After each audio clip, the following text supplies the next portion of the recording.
pour parler des fondements historiques de la business analyse, parce que ça démarre bien avant le premier BABOC en 2005, qui est juste un corpus, mais qui ne donne pas la dimension historique. Et ce soir, nous allons plonger dans toute la période pré-BABOC pour nous donner cette perspective.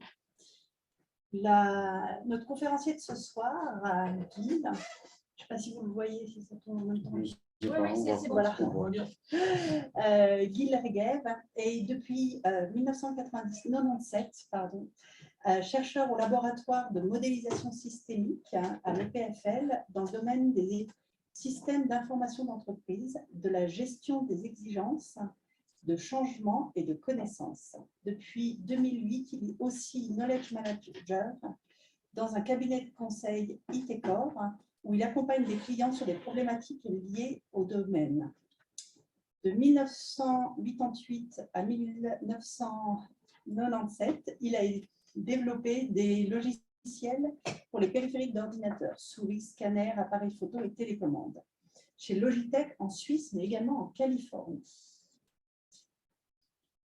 Je laisse à Guy la présentation.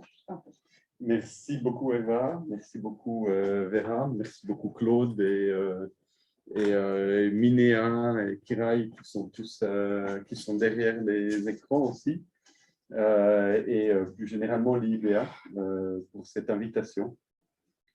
Pour la petite histoire, j'ai été invité à donner cette présentation par Claude suite à un repas de midi pris à l'EPFL où je n'ai pas arrêté de le saouler avec des histoires.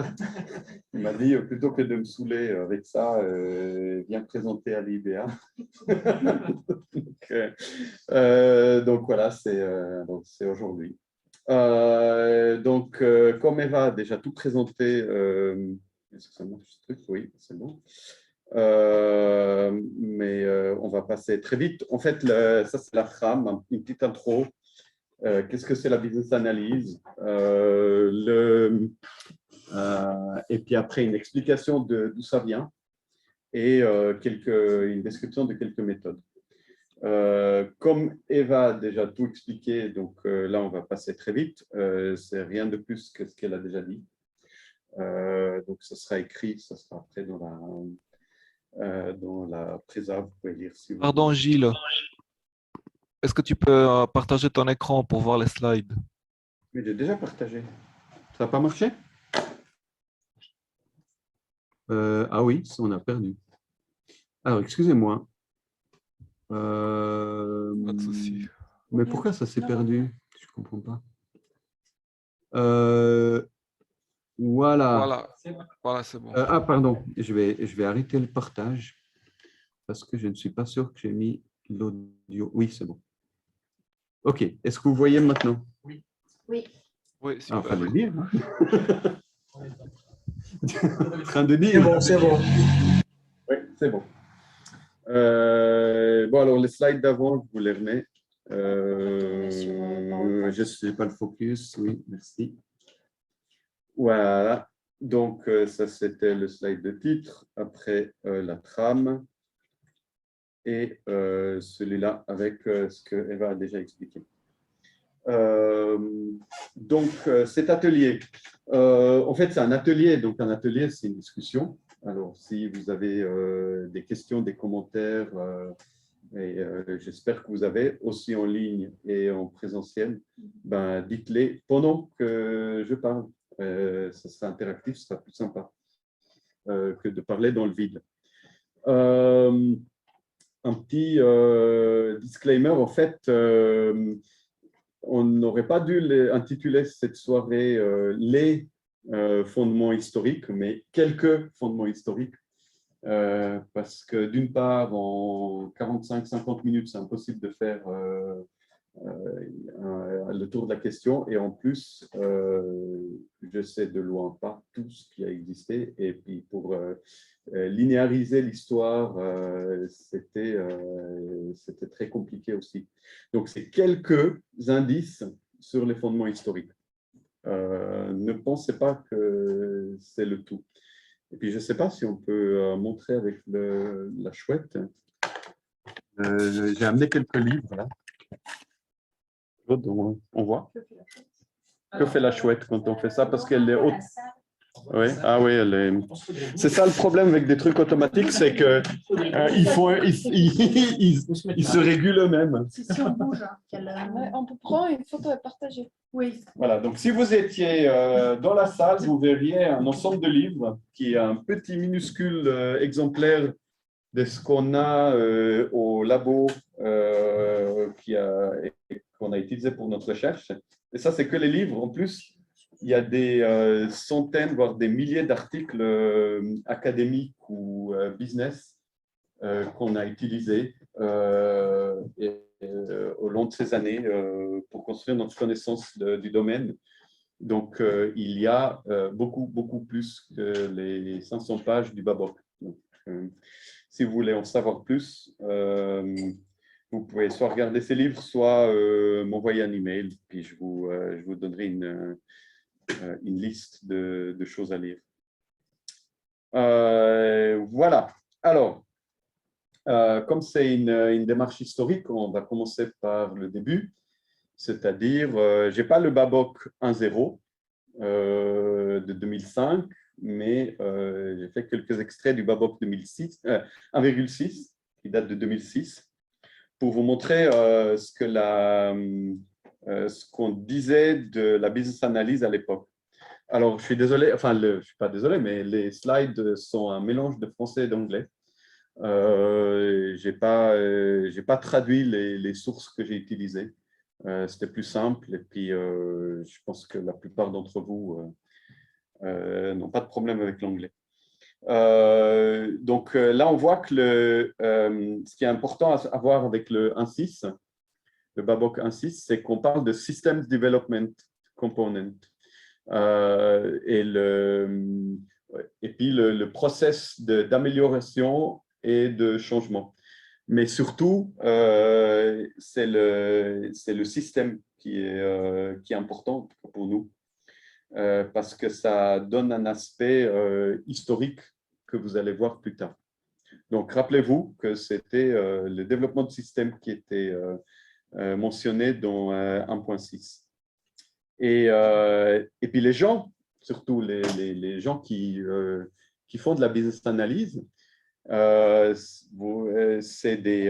ils ont soit le titre de business analyst, soit de business system analyst. Donc on voit de nouveau le système qui apparaît, ou alors de système analyst, tout seul. Et cette notion de système, elle a toute son importance dans l'approche historique. Je ne sais pas pourquoi ça ne marche plus. On prend le Babok V2 et puis on voit que de système, on passe à la compréhension de l'organisation, de sa structure, de ses policies, ses opérations. Et après, dans le Babok V3 de 2015, alors là, c'est de la gestion de changement et on ne cherche pas non seulement à comprendre l'entreprise, on cherche à la transformer en recommandant des solutions. Or, les solutions, il y avait déjà avant, mais avant, on se préoccupait de regarder la structure, la manière de fonctionner. Maintenant, on ne se préoccupe même plus de ça, on veut la changer. Donc, rappelez-vous de cette évolution. Et de nouveau, dans le Babok V3, les gens qui font de la business analyse, vous avez toute une liste. Et si vous regardez bien cette liste, vous allez voir qu'elle ne vient pas de nulle part. Est-ce que quelqu'un voit une trame dans cette liste? Pardon.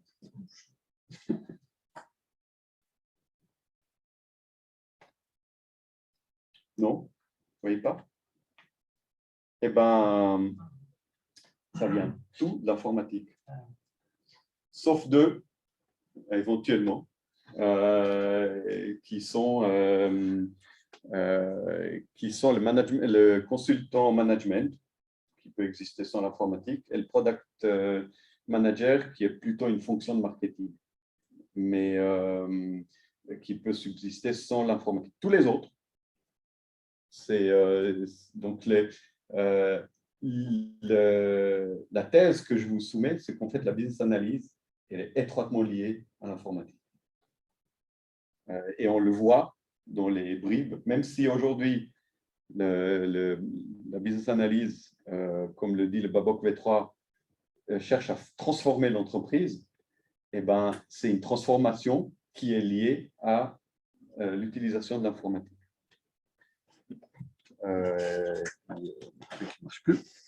Tu as dit qu'on pouvait poser des questions. Oui, Alors, j'ai dit. Oui, donc il faut que je revienne. Ouais, Oui. En français, on parlait souvent de, alors beaucoup moins maintenant, parce qu'on s'anglicisme, mais de maîtrise d'ouvrage, de maîtrise d'œuvre, d'architecte, d'urbanisation. Oui. Nous, on s'est toujours posé la question si c'était lié au bâtiment et si c'est l'informatique qui avait pris du bâtiment. Alors, parce qu'on n'a pas du tout ça en anglais, par exemple. Si, bien sûr. On l'a. Et puis, alors, il y a deux choses. D'une part, l'architecture d'entreprise a démarré à la fin des… Et puis là, je n'ai pas de slide pour ça, hein, mais j'aurais pu. Mais c'est John Zachman qui a publié un papier dans IBM Systems Journal, donc IBM Systems, donc l'informatique, où il a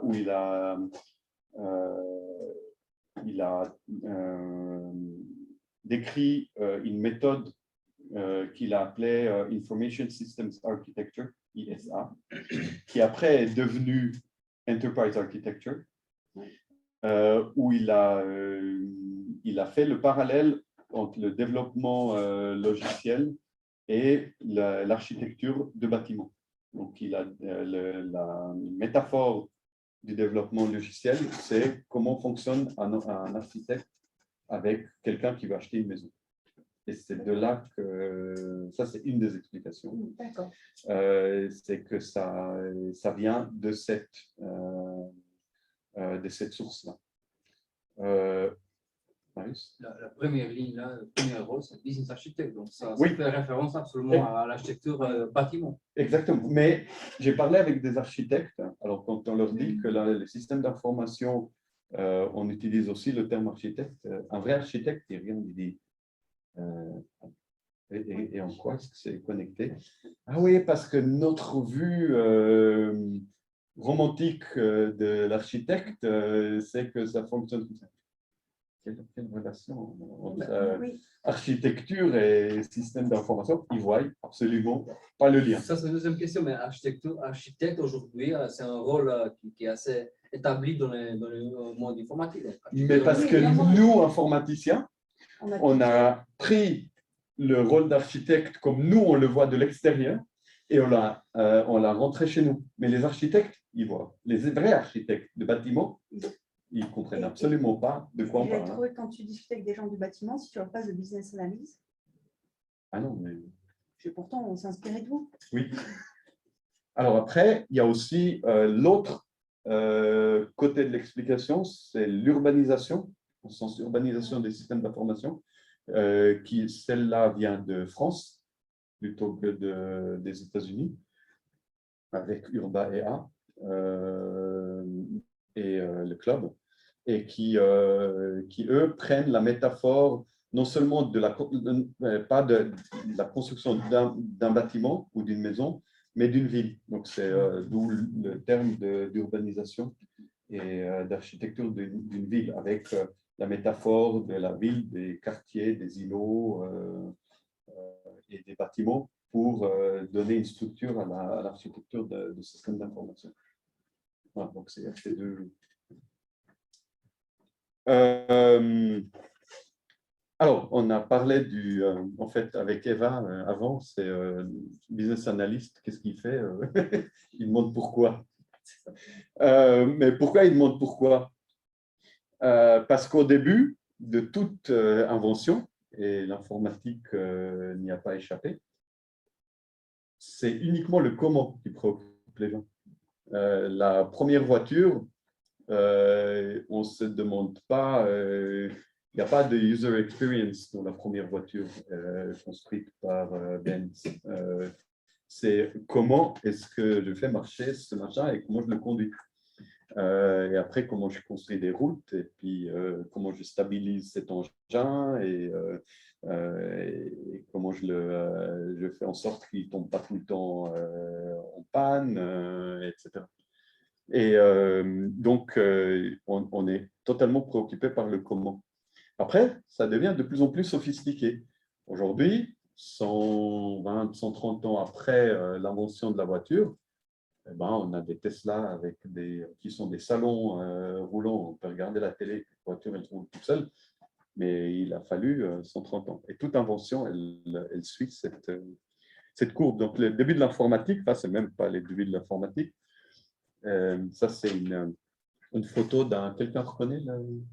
Il ne faut pas les… C'est écrit. C'est un TRS-80. C'est la fin des années 70. Tandy Radio Shack. C'était mon premier ordinateur, pas celui-là sur la photo, mais le premier ordinateur que mes parents ont acheté pour mon frère et moi et qui était dans notre chambre à coucher, c'était ce machin-là. Avec 4K de RAM et un lecteur de cassette comme mémoire permanente.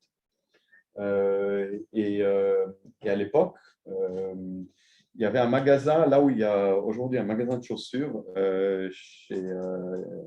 en dessous de chez Conforama, à Bussigny. Il y avait un énorme magasin, Radio Shack, qui vendait des ordinateurs TRS 80 et suivants. Donc ça, c'était, nous on l'a acheté en 81. Et puis à l'époque, je me rappelle que les gens ils venaient acheter un ordinateur. Puis ils demandaient au vendeur, mais qu'est-ce qu'on peut faire avec? Et le vendeur il disait, ah mais un ordinateur, ça peut tout faire. Ça peut monter et descendre votre store, ça peut commander le frigo, l'aspirateur, ça peut tout faire chez vous. Et puis, alors ils achetaient ça, ils l'emmenaient à la maison, ils allumaient, ils disaient, ordinateur, fait. Sauf que, cet ordinateur, il était connecté à rien. Il n'avait aucun programme dedans, etc. Donc, en fait, c'était un flop total. Mais les gens, déjà à l'époque, ils promettaient IoT, ce qu'on appelle aujourd'hui IoT. Donc, il y a 40 ans, on promet pour vendre des… Parce que qui c'est qui allait acheter? En plus, ça coûtait 2000 francs de l'époque. Acheter un truc comme ça. Pour faire quoi avec? Donc, nous, on programmait des jeux dessus, ça ne servait à rien. Mais voilà, ça c'était le début, c'était le comment. Oui? Dans les personnes en ligne, Michel Armando parle de Tandy. Tandy, oui, c'est Tandy Radio Shack, TRS. Et le modèle, c'est TRS-80. Et Olivier dit qu'il a commencé avec un Commodore 64. Ça, c'était après. Commodore 64, mais c'était une innovation. Ça, c'était quelques années après le Commodore 64. Si ça vous intéresse, à l'EPFL, il y a un musée totalement caché du monde entier qui s'appelle le musée Bollot, du nom de son inventeur, fondateur, Yves Bolognini. Il est dans un sous-sol à l'EPFL. Si vous voulez le visiter, dites-moi. Et c'est un musée de l'histoire de l'informatique. Et cette photo, elle vient de leur site web. C'est ouvert à la public. C'est ouvert au public, C'est ouvert. absolument. Pas… Mais personne ne sait que ça existe. Et donc après, quelques années après, on se retrouve avec des iPhones et tout. Puis, vous voyez la sophistication qui a eu lieu en 40 ans. Et la BA a suivi le même chemin. Si vous vous rappelez de ce que j'ai écrit, de ce que j'ai mis avant sur les citations du Babok 1.6 et du Babok V3, on voit qu'on passe de l'identification de besoins au changement de l'entreprise. C'est la même évolution. Mais celle-ci, elle s'est faite sur 15 ans, enfin même pas 10 ans. entre le 1.6 et le V3. Donc, mais la business analyse, elle n'a pas démarré à cette occasion-là. Donc, petite question. Quel était le premier ordinateur business?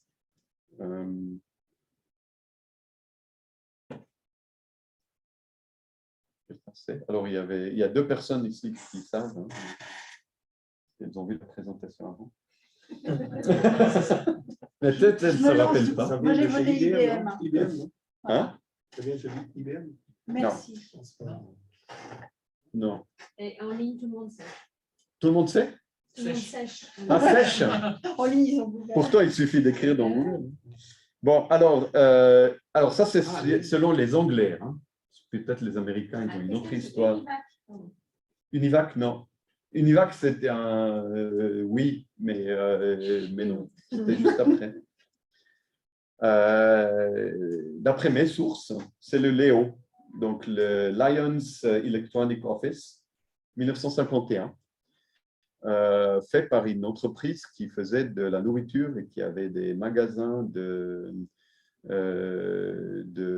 nourriture et des choses à manger en Angleterre. J. Lyons and Company. Et pour vous le démontrer,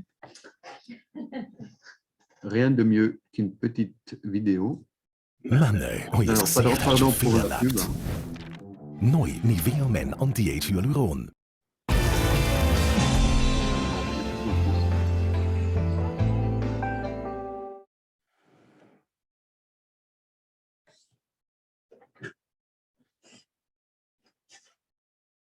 The first business computer. C'est autoritaire parce que c'est le Center for Computing History, donc ils doivent savoir. Je vous fais le...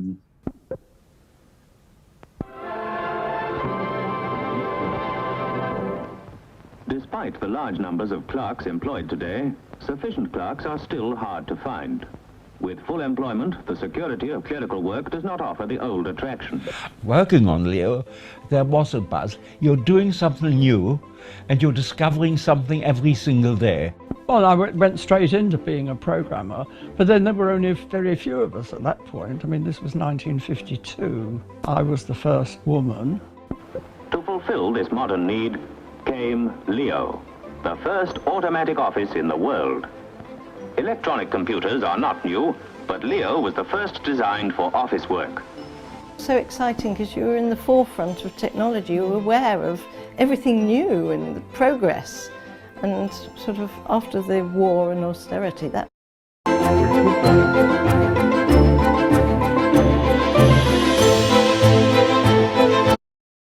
Ça, c'est l'anecdote. Hein.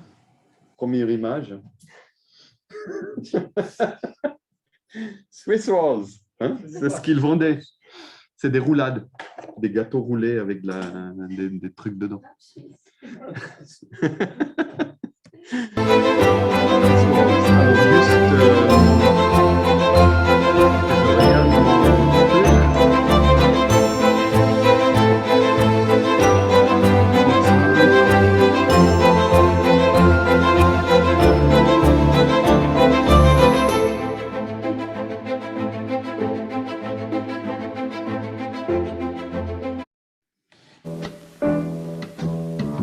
Leo is popularly known as an electronic brain. Its heart is a clock, the drumbeat of the machine. Leo takes its orders or program from code punched into paper tape or punched cards. It converts these into the language it understands, zeros and ones, or binary. Electronic valves are used as switches to add or subtract. Together, hundreds of valves perform complex calculations in fractions of a second. Everything is kept in check by Leo's own electronic brain, called the coordinator. Leo stores its instructions, or the information the computer is working on, in memory. It uses an ingenious system of tubes filled with liquid mercury. Inside these mercury delay lines, the electronic zeros and ones are converted by a transducer into sound. Sound travels more slowly through mercury than the electrons in the circuit, temporarily delaying the information. Leo can store thousands of bits of information this way, looping them back through the tubes and only releasing them when the coordinator is ready for the next step. When Leo has finished its calculations, it prints out the results.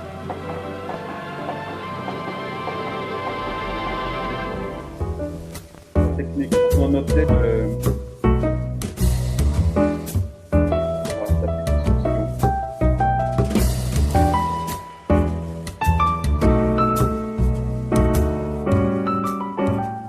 Chauncey, first of all, what you get out of the machine here, you're using it for payslips?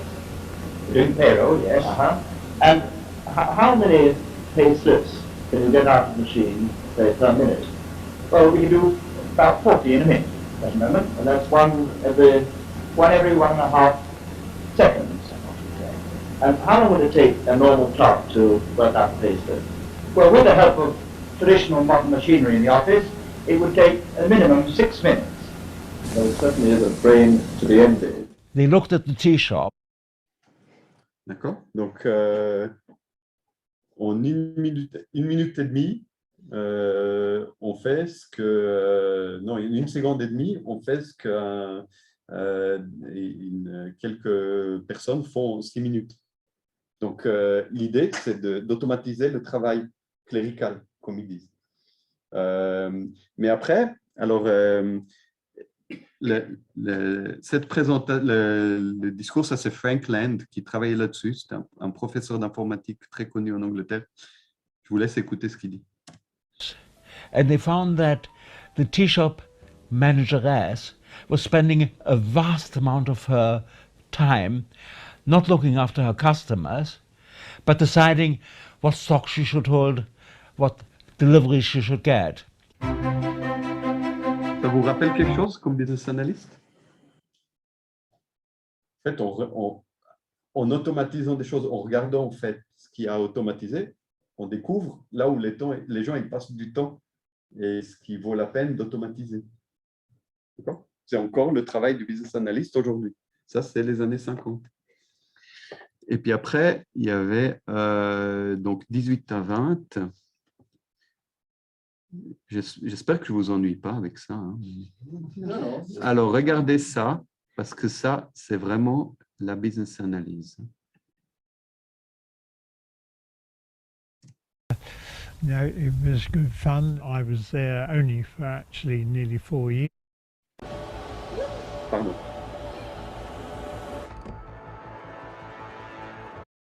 Years before I moved on. Having passed the aptitude test, which was an all-day affair. And the aptitude test, I remember, was you were asked to describe how to make a cup of tea. And you had to sort of say that you needed a kettle and water and cups and tea. In those days it was leaf tea, I think, wasn't it? There weren't tea bags. And it was interesting how some people actually failed to put the order in which you had to do things. It was all logic. It is logic. Yeah. So this was what was at the root, really, of the aptitude that a programmer needed. As a programmer, you're given a design for what is required. You then develop the program spec. You then draw a flowchart from the spec, and this flowchart could well be several pages long, and it's detailed of how you're going to write your program. Having done the flowchart and had that agreed, you then write your program, and once you've completed your program, you then desk check it, and once everybody is happy with that program, the program is then taken down to the punch room and punched on paper tape. You then run it on the computer, is then taken down with a run sheet to the computer room. It's then... Vous pouvez regarder après, c'est juste une vingtaine de minutes. Mais il y a quelque chose qui vous a frappé dans ce dernier bout? Oui, plusieurs choses. Oui. Ça ressemble beaucoup à ce qu'on veut faire aujourd'hui. Oui. On veut faire des diagrammes, faire jusqu'au Oui, sauf qu'il le faisait avec un chablon avec sur papier. Hein. Mais en fait, les diagrammes sont toujours les mêmes. On fait la même chose. Oui, oui. Et puis, autre chose? Ou on devrait faire la même chose. Autre chose qui vous a frappé sur le test d'aptitude? Oui, c'est un peu des gens qui ont vraiment réussi à mettre dans la bonne ordre les étapes. Oui. Une notion de logique. Oui, mais elle a dit, la dame, il y a des gens qui se trompaient. Ouais. Hein? Alors, vous prenez, ça c'est un test, c'est en Angleterre. Hein. Donc, on leur demande comment faire du thé. Et ils se trompent. Appréciez, hein?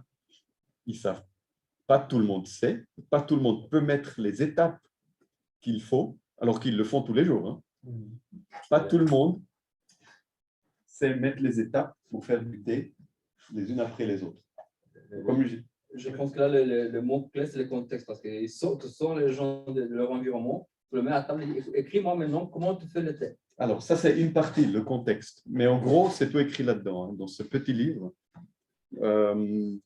Ça doit être la base de la business analyse, sauf que beaucoup de gens ne le connaissent pas. C'est un livre qui s'appelle The Tacit Dimension par Michael Polanyi, qui explique que justement, on ne peut pas on ne peut pas décrire ce qu'on fait, même si on sait le faire. Et si les gens pouvaient dire tout, comment ils font les choses, il n'y aurait pas besoin de business analyst. On pourrait transmettre directement de ce que les gens disent à l'ordinateur, mais on ne sait pas. Donc, la raison d'être même du domaine de business analyst vient de là. C'est vrai. هذا انا مشيت لامريكان في رمضان الله يرحمه مشيت كانت انا ما يمكنش نمشي شكينا وما دخلتش انا نيوزيلندا La vidéo? صورت اختي عطني كذا غتركب موبايل غتمشي عاوتاني المترو طاق الراق لا غالغي داغ كونتونتون. OK, c'est bon. Alors, encore une question. Ça, ce qu'on a vu jusqu'à maintenant, c'était des cartes perforées, etc. Donc, de l'informatique dite de l'eau, de batch computing ou time sharing, etc. Mais de quand date l'informatique interactive?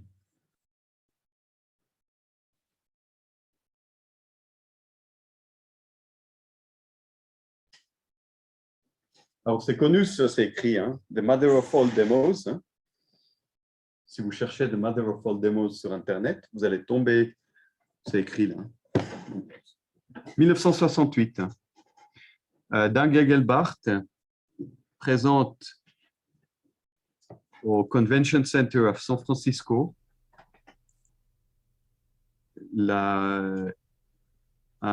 l'utilisation d'un ordinateur qui est en fait même pas à San Francisco, mais à Menlo Park, à 50 km de là à peu près.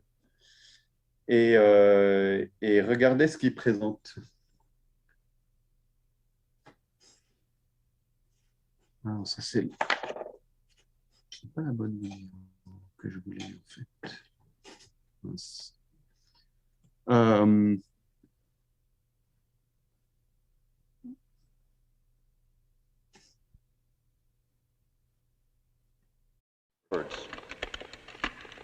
And if I make some mistakes, I can back up a little bit. So I have a statement with some entities' words, and I can do some operations on these. I can copy a word. I can say that word like copy after itself. In fact, that pair of words I'd like to copy after itself, and I can just do this a few times and get a bit of material there. And there are other entities like text.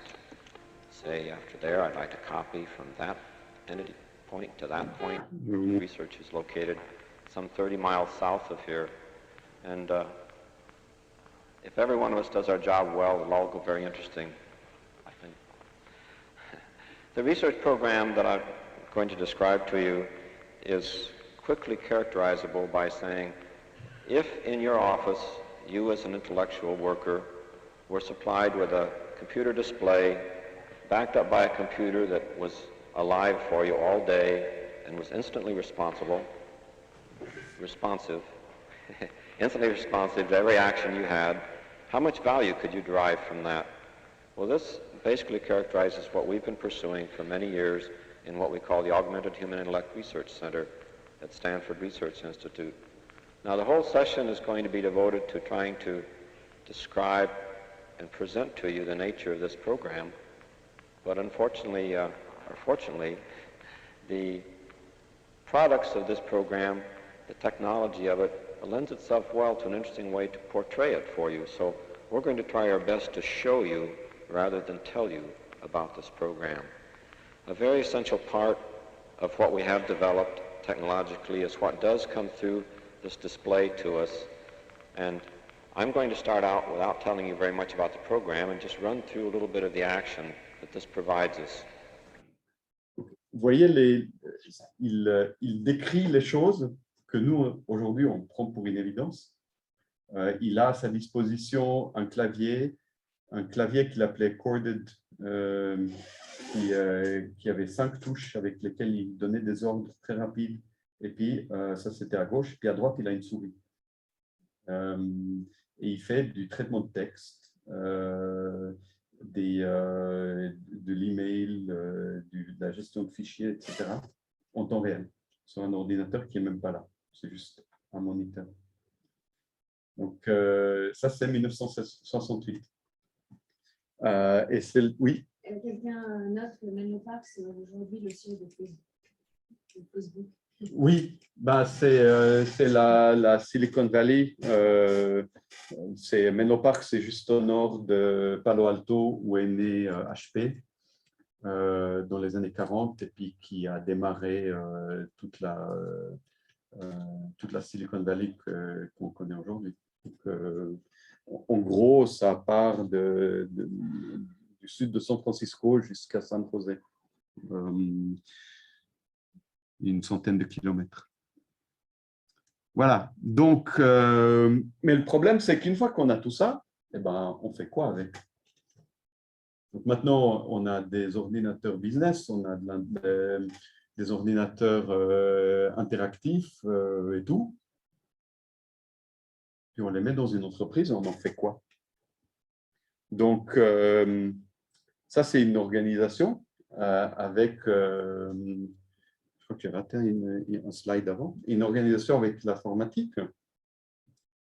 Et puis, l'informatique, elle dit au reste de l'entreprise, bon, bah, on fait quoi pour vous? Hein? Une fois qu'on a automatisé certains trucs, etc., ben, on fait quoi? Et qu'est-ce qu'ils vont dire?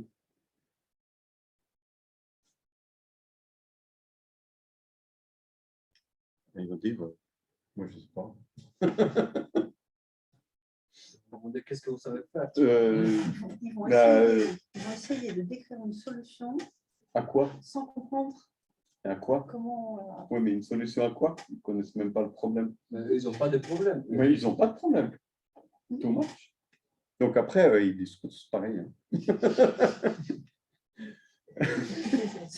Puis l'informatique, les informaticiens, qu'est-ce qu'ils font avec des réponses comme ça? Ben, ils sont un peu embêtés. Donc ils disent, dur. Ceux qui se rappellent de Colaracho, oh, dur. Donc, alors la BA, bah, c'est parce que les gens ils ne savent pas trop ce qui se fait, on dirait. Est-ce que quelqu'un peut me dire d'où vient cet échange de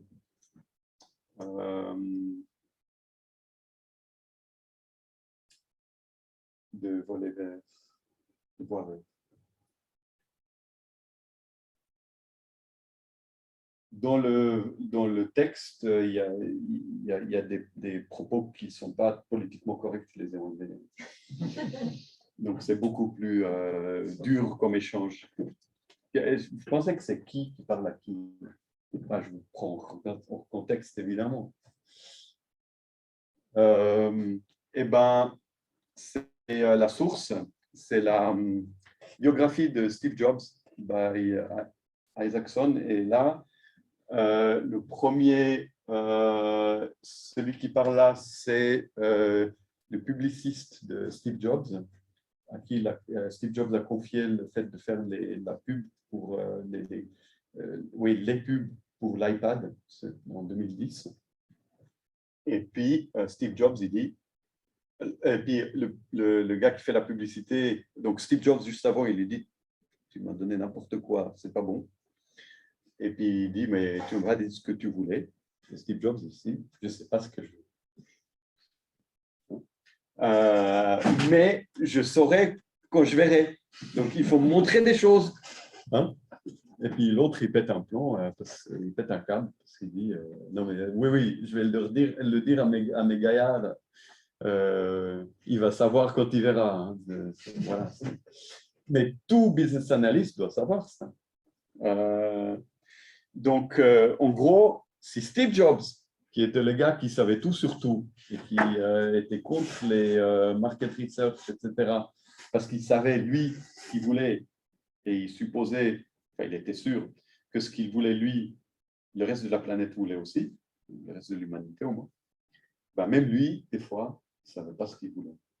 Alors, si lui ne savait pas ce qu'il voulait, qu'est-ce qu'on fait avec les restes de l'humanité, hein? Donc, le reste de l'humanité, c'est encore moins. Et du coup, il y a de la place pour des business analysts. Alors, revenons à nos moutons. Qu'est-ce que c'est la business? Et dans business analyst, il y a deux mots. Est-ce que vous avez déjà réfléchi à ce qu'ils veulent dire? Quelle est la relation avec l'informatique? Oui, c'est ça. Hein? Ouais. Bah, d'une part. Parce que business, on le voit, analyse, on le voit, mais informatique, qu'est-ce que c'est? Alors, ça, on verra aussi. Quelle est la relation? Mais qu'est-ce que veulent dire ces deux mots? Donc, on va commencer à l'envers, hein, par analyse d'abord. Qu'est-ce que c'est l'analyse? Donc, ça, c'est le analysis en anglais. C'est en gros le découpage de quelque chose en petits morceaux. Le plus petit possible jusqu'à ce qu'on crée quelque chose de gérable pour essayer de le comprendre. Si vous vous rappelez, la business analyse décrite par le Babok dit qu'on doit fournir des solutions, pas concevoir, mais proposer des solutions pour un changement d'entreprise. Alors, dites-moi comment, en découpant le truc, on va proposer une solution. Pas de la tarte, hein? Ça, c'est la première chose. Donc, en fait, d'où vient l'analyse? Elle vient de Descartes, hein, du discours de la méthode. Et notamment, la règle de l'analyse qui est là, c'est que pour comprendre quelque chose, il faut le diviser. Mais une fois qu'on l'a compris, comment on le réassemble, ça, on ne sait pas. Donc, ce n'est pas décrit. Déjà, le mot business analyst, c'est peut-être pas bien choisi. Enfin, l'analyse, en tout cas.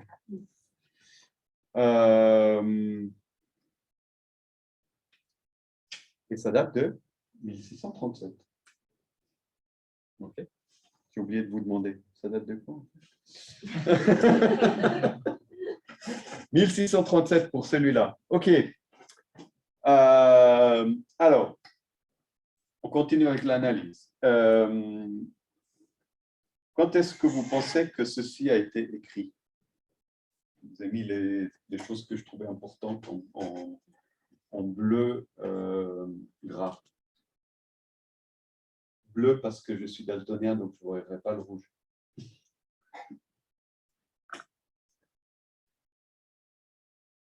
Et là, vous voyez que déjà, la personne qui a écrit ça, elle parle d'analyse et design, hein, donc conception en français, pas uniquement d'analyse.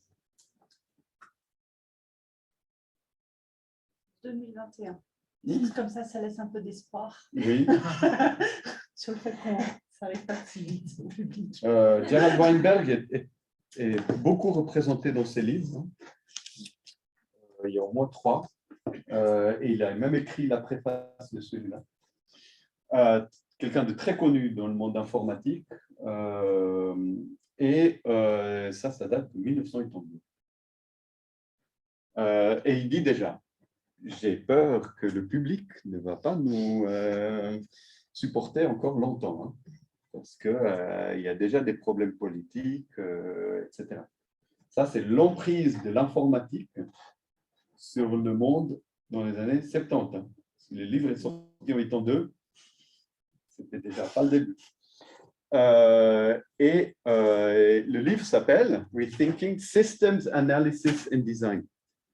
Systems Analysis, c'était ce que la business analyse, c'est comme ça on appelait la business analyse avant. D'accord. Et il décrit aussi, je sais, c'est beaucoup de textes, mais j'ai mis du bleu, du gras, sur les choses importantes.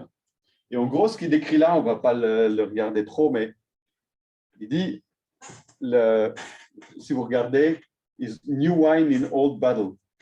D'accord? Donc déjà, l'analyse des systèmes, c'est déjà un nouveau terme dont un truc très connu. Et vous voyez qu'il y a, dans l'approche historique, on voit que c'était déjà fait dans les années 50. Donc, c'est à ça qu'il se réfère. Donc, on ne fait que de changer les termes, mais on fait essentiellement la même chose. Donc, la business analyse que vous faites aujourd'hui, vous l'avez vu dans la vidéo avec Léo, et ben, ce n'est pas très, très différent de ce qui se faisait déjà au début des années 50. Mais il dit the misleading appellation of system analyst design. On devrait le changer parce que la solution, si vous voyez ici, quand on ne remplace pas un système par un autre ou les manières de faire avec juste de l'automatisation directe, eh ben, la solution, elle ne vient pas directement de l'analyse. Si on remplace à l'identique, on peut, éventuellement. Mais si on ne remplace pas à l'identique, eh ben, la solution, elle ne vient pas de l'analyse. Donc, il faudrait, lui, il propose d'appeler ça un système synthésiste, donc un synthétiseur, plutôt qu'un... donc, la synthèse des systèmes, mais pas l'analyse. En fait, il faut les deux. Mais... Voilà. Alors, encore une question. Vous voyez, ça fait 30 ans qu'on n'arrive pas à bien faire les choses. Hein. Et puis, toutes nos méthodes n'ont pas fait beaucoup d'effets. On continue 30 ans plus tard à rater nos projets tout autant. Vous pensez que ça a été écrit? Facile, c'était pas hier. 92. En fait, les gens qui ont écrit ça, j'ai découvert, hein, je ne savais pas, malgré que j'ai travaillé avec eux beaucoup, c'est les gens qui ont écrit ce livre.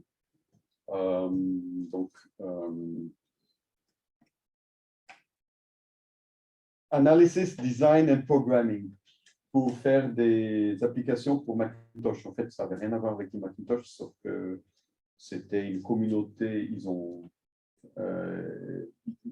proposé une méthode qui s'appelle Solution-Based Modeling, et puis le Edison Wesley, l'éditeur, leur a dit, si vous voulez qu'il y ait quelqu'un qui lise ce livre, bah, il faut dire que c'est pour Macintosh. Mais ça n'a rien à voir, c'est de la business analyse pure. Oui? Quelqu'un commentait, est-ce que ce sont les prémices de l'agilité? Absolument. Mais les prémices de l'agilité, on peut les tracer déjà dans les années 70, voire même avant. Mais ça, je ne traite pas, mais on aurait pu. Les rapid prototyping, etc., c'était déjà connu dans les années 80, voire même avant. Mais ce livre-là, enfin moi j'ai travaillé avec ces deux personnes qui ont écrit ce livre, Neil Goldstein et Jeff Alger. Ils étaient consultants chez Logitech, ils sont venus ici. Ils ont travaillé avec nous pendant un mois. Ils ont essayé de nous apprendre à utiliser cette méthode. Et c'est vraiment une méthode superbe, mais totalement inconnue.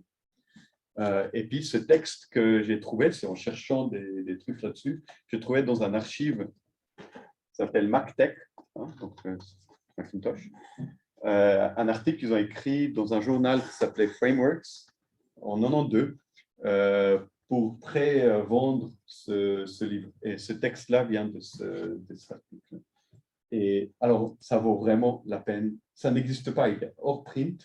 Ce livre-là, je les avais, ces livres, je les ai perdus. J'ai racheté ça d'occasion sur Internet, mais je crois que c'est, enfin, je sais pas, ils ont dû vendre 75 de ces livres. Vraiment, mais rien du tout. Mais c'est de l'or en bas, si jamais. Donc, qu'est-ce que c'est le business? Le business, si vous regardez, j'ai cherché étymologie de business, c'est être anxieux. Moi, je pensais que c'était que être occupé. Busy-ness. Eh bien non, c'est aussi être, au début, c'était anxieux. Donc, ça vient de Old English. Ça vaut la peine de regarder. Et puis, c'est traduit, ça a été traduit par les Canadiens dans le Babok. Hein. C'est pas ce que nous, on appelle ça comment en français, le business? Le métier. Oui, mais le Babok, il parle des affaires. Hein. C'est l'analyse d'affaires. Et d'où viennent les affaires? Le mot affaire. Vous savez? Affaire. Affaire. Je vous recommande, hein, les us et coutumes de Versailles. Les hommes d'affaires, c'était les gens qui payaient très cher pour être autour de Louis XIV quand il était sur sa chaise percée. D'accord? Et c'est même écrit, comment allez-vous? C'est comment allez-vous à la selle. Hein? Donc, les origines du mot business ou affaires, ce n'est pas très glorieux, apparemment. Mais ça, c'est juste une blague. Mais comment est-ce que le mot business est entré dans business analyse? On a vu que c'était avant, c'était systems analysis. Et tout à coup, c'est devenu business. Comment est-ce que c'est venu? Vous avez une idée? Alors voilà, c'est purement une supposition de ma part. Je n'ai trouvé aucune référence à ça, mais je pense que l'histoire peut se tenir. C'est comme ça. Vous avez cette organisation qu'on a vue avant.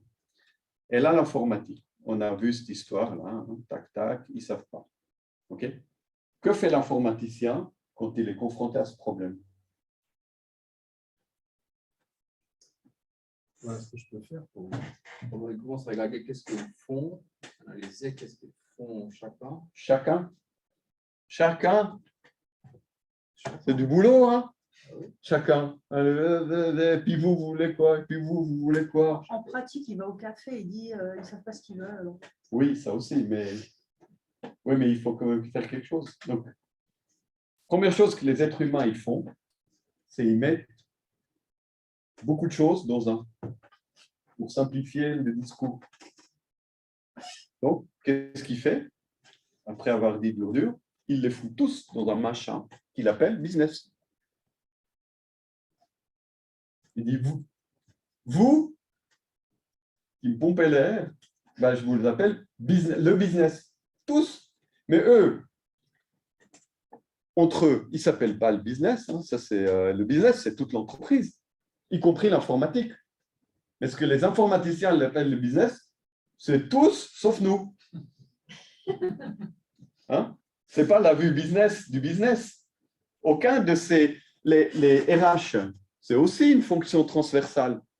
Et pourtant, ils n'appellent pas les autres le métier, ou les affaires, ou le business.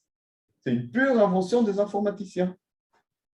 Maintenant, c'est une pure supposition de ma part que c'est comme ça, hein, mais si vous y réfléchissez, c'est une jolie histoire. Donc, une fois qu'on les a appelés tous le business, c'est tout aussi dur de savoir ce qu'ils veulent, mais au moins, on a un nom plutôt que 50. Donc, c'est plus dur entre nous de parler du business. Nous, on peut au moins se plaindre du business, parler du business, explorer le business, analyser le business, etc. C'est génial. Et puis, du coup, on a quelqu'un ici qui va analyser le business. Hein, mais au début, on l'appelle analyste. Hein. Donc, c'était quoi que j'avais là? Voilà, c'est la création de l'informatique. Bon. Donc, on l'appelle analyste ou systems analyst. Hein. Et puis, avec la sophistication dont on a parlé avant de l'informatique et donc de l'analyse, eh ben, à un moment donné, on lui dit, en fait, c'est toi le business analyst. Et puis, toi, tu nous trouves ce qu'eux, ils veulent. Hein? En fait, on jette le problème chez le business analyst, on lui dit, c'est ton problème maintenant, de nous trouver ce qu'eux, ils veulent. Et puis nous, après, on fait ce qu'il faut. Mais c'est toi qui fais le boulot. Voilà. Ça vous parle, cette histoire? Ce qui fait que souvent, on se retrouve avec des gens qui définissent des solutions, n'ont pas les compétences techniques et un interprète entre les deux. Oui, alors le problème, c'était ça, c'est que ces gens-là, c'était les développeurs. Vous avez vu dans la vidéo de Léo, c'était des programmeurs à l'époque. Hein, ils ne s'appelaient même pas développeurs. Puis les programmeurs, ils devaient comprendre comment le métier fonctionnait. Mais avec la sophistication, etc., pour finir, parce que qu'est-ce qu'il dit à un développeur? Les développeurs qui m'ont dit ça. Arrêtez de m'embêter avec vos histoires, tes histoires. Dis-moi ce qu'il faut faire. Hein. Ne m'amène pas dans tous tes meetings, machin, etc., où tu parles de ta recherche. Tu veux un outil, tu me dis ce que tu veux, et puis je te le fais. Mais si tu ne me dis pas ce que tu veux, je ne te le fais pas. Et ça ne m'intéresse pas tes meetings et tes explications. Il faut être clair. Tu me dis, je fais. Donc, on dit, OK, le développeur, lui, il veut développer. Il ne veut pas essayer de comprendre les humains ou l'organisation. Donc, on dit ça, c'est le business analyst qui fait. Ça émerge petit à petit. Mais déjà, dès le début, dès les années 50, 60, la fonction existait. Ça s'appelait analyste ou systems analyst. Le terme de business analyst n'a émergé que dans les années 80, 90. Que beaucoup plus tard. Quand on a conceptualisé le business. Et puis là, on voit donc, sur un timeline l'évolution des termes.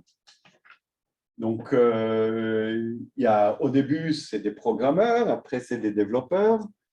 Et puis, ici, programmeur, développeur, analyste programmeur, ça s'appelait. Il y avait le titre, analyste programmeur, je me rappelle, dans les années 80. Et après, analyste ou systems analyst, et puis après, business analyst, qui émerge au début des années 90. Et puis, les méthodes ou les connexes, c'est programmation, développement, analyse et design. On voit émerger ce qu'on appelle structured analysis and design. Il y a structured analysis, structured design, emerge, structured analysis and design. Et quelqu'un se rappelle ce qu'est son OOD? Object-Oriented Analysis et Object-Oriented Design. Puis il y avait avant Object-Oriented Programming. Donc, en gros, ça, c'est les précurseurs de ce qu'on appelle aujourd'hui la business analysis. Voilà. Quelques méthodes qui se rappellent de Meurice.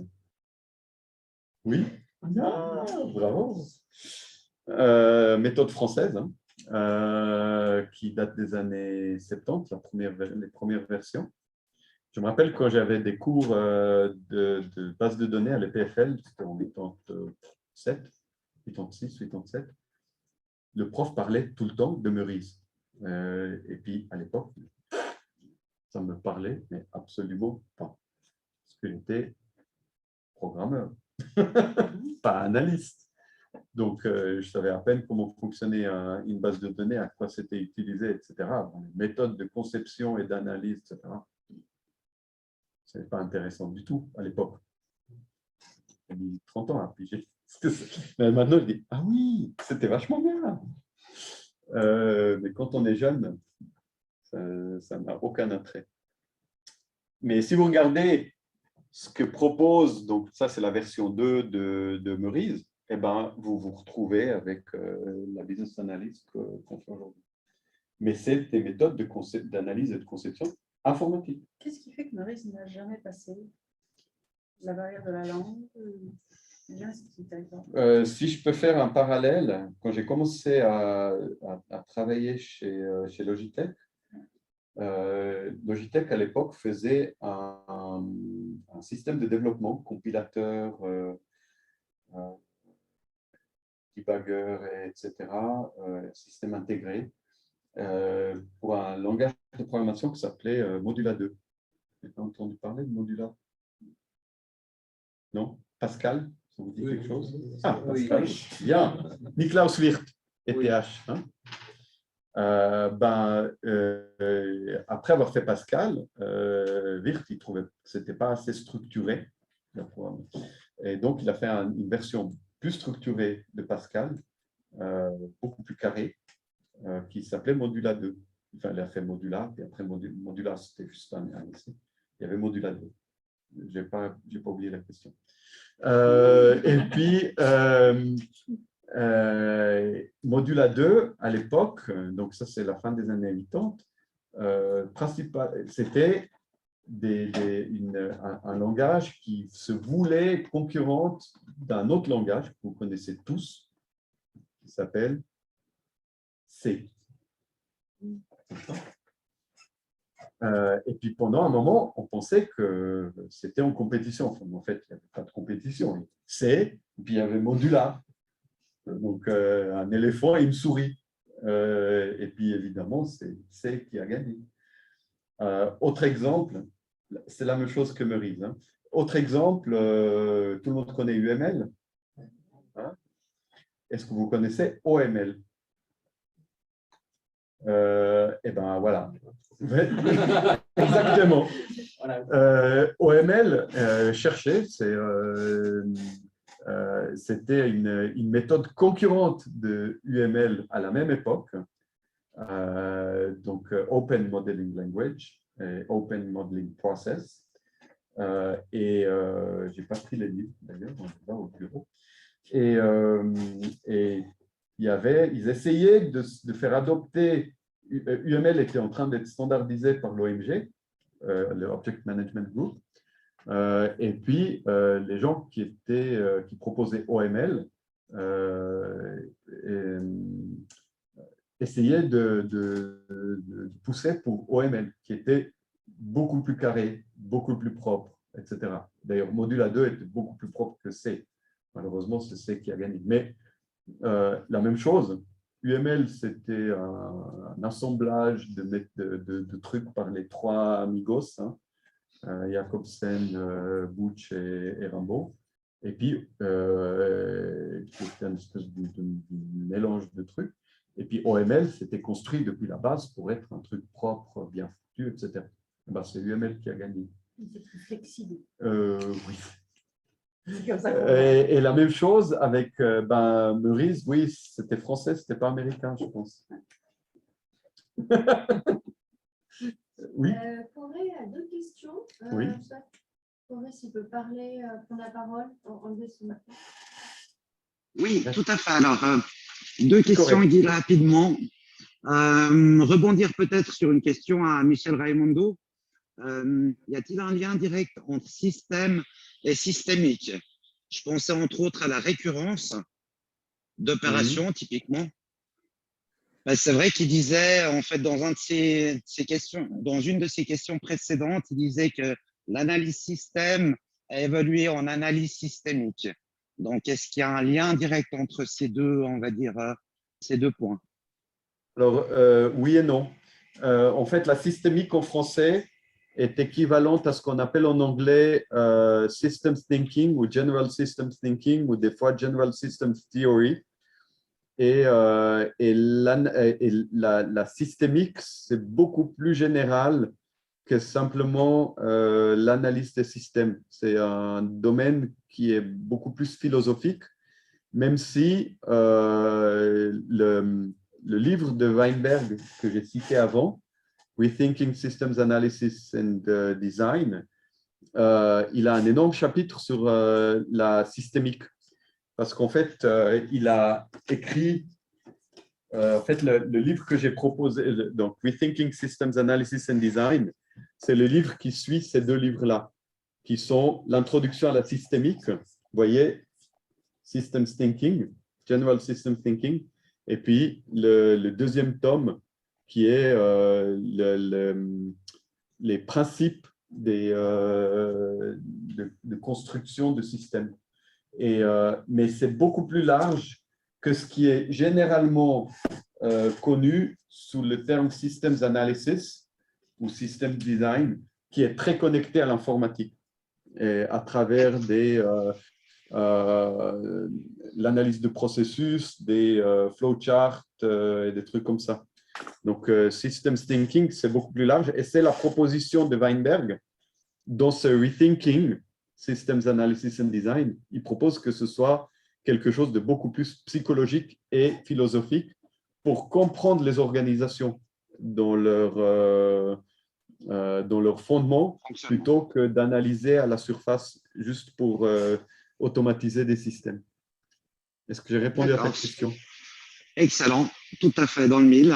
Et puis, ma deuxième question qui sera rapide, ça c'est plus par rapport à moi et mon poste, la différence entre un business analyst et un operations analyst. Donc, c'est vrai que là, quand tu parles de business analyst, ça va beaucoup dans l'informatique et dans le développement. Et moi, typiquement, pour ma part, j'étais très dans les opérations. Ça veut dire que j'étais en fait le point de contact financier ou bien analytique pour le marketing, les ventes, les ressources humaines. Donc voilà, est-ce que c'est ça? Donc, est-ce qu'une partie est vraiment dans les opérations courantes et puis le business analyst est plutôt dans le développement? Ou bien comment tu feras la distinction entre les deux? Alors, je connais mal le terme d'operations analyst, mais on n'arrête pas d'inventer des termes. Donc, il y a on se spécialise de plus en plus. Donc, en fait, le terme d'analyste, si tu as bien vu, au début, il y avait un slide sur dans le Babok V6 1.6. Il disait ce que l'analyste n'est pas, en fait. Et ce n'est pas un financial analyst, etc. Parce que le terme d'analyste a aussi été utilisé, peut-être même emprunté, au monde financier. De la même manière que le terme de portfolio, project portfolio, a été emprunté au portfolio financier. Donc, on n'arrête pas en informatique, ou architecte a été arrêté, on n'arrête pas d'essayer d'utiliser des termes qui sont utilisés ailleurs dans la société ou dans les entreprises et qu'on s'approprie comme métaphore à ce que fait l'informatique. Essentiellement parce que l'informatique est tellement abstraite qu'on a besoin de ces métaphores pour essayer de comprendre ce qu'on fait. Mais là, je n'ai pas de réponse claire. D'accord. Le commentaire de Claude Oumina était intéressant parce que c'est vrai que moi, en fait, d'un point de vue opération, c'est principalement de l'optimisation que je fais. Donc, on va dire juste améliorer des processus.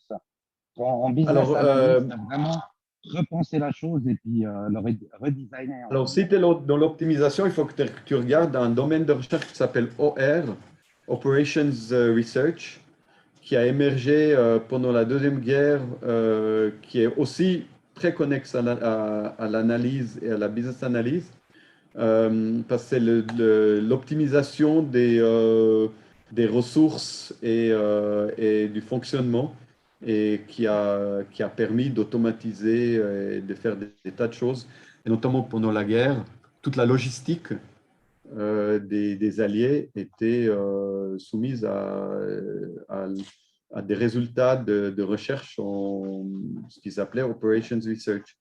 Et c'était un des débuts de la systémique aussi. Et il y a beaucoup de gens qui croient que la systémique, ça revient à Operations Research, c'est-à-dire à l'optimisation des chaînes logistiques. Mais ça, merci beaucoup. Oui, voilà. OK. Ça éclaircit, oui. Merci pour ces questions. Quelques autres méthodes, on va finir vite. Hein. Ça, c'est une méthode des années 80-90 qui s'appelle Contextual Design, qui est là pour essayer de déjouer les problèmes de la connaissance tacite et les référencer dans le Babok V3 sous forme de Contextual Inquiry. Mais Contextual Design, c'est beaucoup plus large que simplement, c'est de l'observation terrain en fait, d'anthropologie, faite de manière à ce que les ingénieurs, surtout informaticiens, puissent l'utiliser. Mais le Contextual Design fait toute la panoplie de ce qu'aujourd'hui on appelle Design Thinking.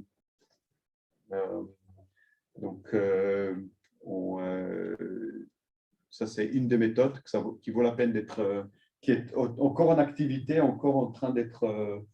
Il y a encore des livres et des trucs qui sont écrits, notamment par Karen Holzblatt, qui est toujours active à développer cette méthode.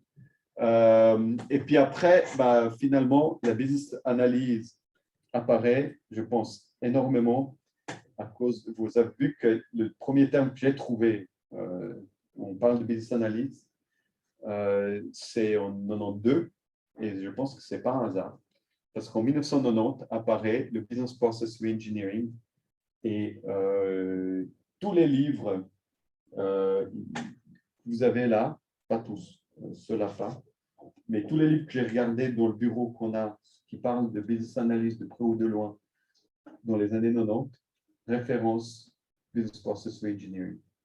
C'était le buzzword dans le management, donc mettre à plat les processus de l'entreprise à l'aide de l'informatique. Et puis il y avait ces deux livres, ces deux papiers, Harvard Business Review, qui après étaient des livres, par Hammer en premier, enfin, en fait c'est Davenport et Short qui ont sorti le premier livre, mais le premier article, pardon, mais ils ont battu Hammer de 15 jours. Mais c'est ces gens-là qui étaient les prophètes de la réingénierie des organisations en faisant des processus horizontaux et en cassant ce qu'on appelle aujourd'hui casser les silos. Mais ça vient de là, l'idée. C'est de faire des processus transversaux avec l'aide de, je vous le donne en mille, l'informatique. Ils ont dit, en fait, les entreprises ont basé tout leur travail administratif, etc., sur le modèle de Adam Smith, avec la spécialisation et le travail à la chaîne, qu'on voit très bien dans Modern Times de Chaplin. Et en fait, il faut faire des trucs transversaux, parce que l'informatique nous permet de casser justement ces silos. Eh ben, ils ont tellement bien réussi que c'était ça n'a pas très bien réussi. En fait. Ça a surtout réussi, comme dit Hammer, en 96, 3 ans après Reengineering the Corporation, il sort ce livre-là, Beyond Reengineering, où il admet qu'en fait, ils ont sauvé les organisations en les tuant. Comme au temps de la guerre du Vietnam. Donc, en gros, c'était en en cassant les silos, après, on n'a plus rien. Et puis, les gens, ils ne savent plus comment gérer leur boîte. Donc ça n'a pas très bien réussi. Mais ça a imprimé le terme business dans le discours. Et voilà. Alors après, il y a Solution-Based Modeling, dont j'ai parlé là, qui est une méthode superbe, où on voit le business analyst qui apparaît et qui, donc, je vous ai dit, c'était en 92. Donc, on voit déjà, ils ont un architecte, même plusieurs architectes, et puis le business analyst apparaît comme terme. Et ça, c'est en 92. 2 ans après, le business process engineering. Mais la méthode est super. Et ça, c'est Goldstein et Alger, mais ça a été malheureusement nulle part. Alors, Requirements Engineering. Donc, j'ai rencontré Colette en 2004. Non, même avant. Mais on était ensemble à cette conférence à Kyoto, Requirements Engineering. Et ce qui est intéressant, c'est que les business analysts pensent que Requirements Engineering, c'est un sous-domaine de la business analyse. Mais en fait, pas tellement pour les gens qui font du Requirements Engineering, qui est un domaine de recherche, dans lequel tout rentre dedans. Si vous regardez ça, il y a toute la business analyse qui rentre là-dedans. C'est l'étude, et surtout à travers l'étude des systèmes sociotechniques. Donc, l'entreprise et ses modifications. Mais Requirements Engineering, pour la petite histoire, si vous pensez que c'est l'ingénierie des exigences, eh bien, ce n'est pas juste. Si vous allez dans les conférences de Requirements Engineering, vous allez voir que tous les gens qui y sont en fait des gens qui viennent du software engineering. Et puis, software engineering, donc si vous regardez, Requirements Engineering is a branch of systems engineering. Systems engineering n'est rien d'autre que software plus hardware égale système. Et donc, ils sont intéressés surtout par l'informatique. Et en fait, Requirements Engineering, c'est juste une étape un peu plus abstraite que Software Engineering. En fait, ce n'est pas Requirements Engineering parce que c'est l'ingénierie des exigences, c'est juste le Requirements for Software Engineering. Après, ils ont enlevé Software Engineering, ça devient Requirements Engineering. Mais ce n'est pas l'ingénierie des exigences, c'est le Requirements Engineering, c'est les exigences pour le Software Engineering ou le Systems Engineering. On peut l'appeler aussi le cahier des charges pour pièces Oui, et ça, et là, c'est tout un autre, ça ouvre toute une autre boîte de Pandore parce qu'en fait, le cahier des charges, c'est plus la spécification. Après, on a Requirement Specification, qui devient encore un autre gros problème. Aujourd'hui, la frontière, elle est très floue, avec des gens qui commencent à parler de... Parce que les Requirements Engineering devient tellement de la spécification qu'on a défini Early Requirements pour séparer de nouveau les exigences de la spécification. Et c'est très mélangé. Mais là, c'est un autre débat. Ce que je trouve très intéressant avec cette partie-là, c'est qu'il s'intéresse au goal et au pourquoi. Oui. Qu'on a beaucoup plus rarement ailleurs. Oui. Ça, c'est encore un... Oui. Bon, d'accord. Désolée. Non, mais oui. On va en parler après, à la pause.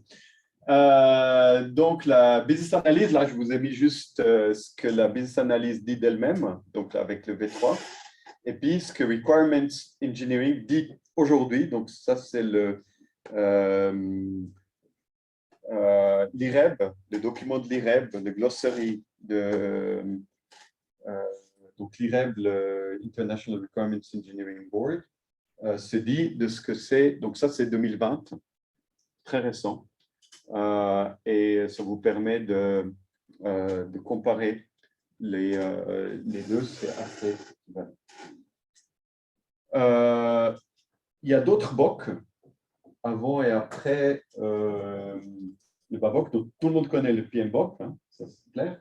Mais est-ce que vous connaissiez le SWIBOK, donc Software Engineering Body of Knowledge, et puis le CBOK, qui est le Systems Engineering Body of Knowledge?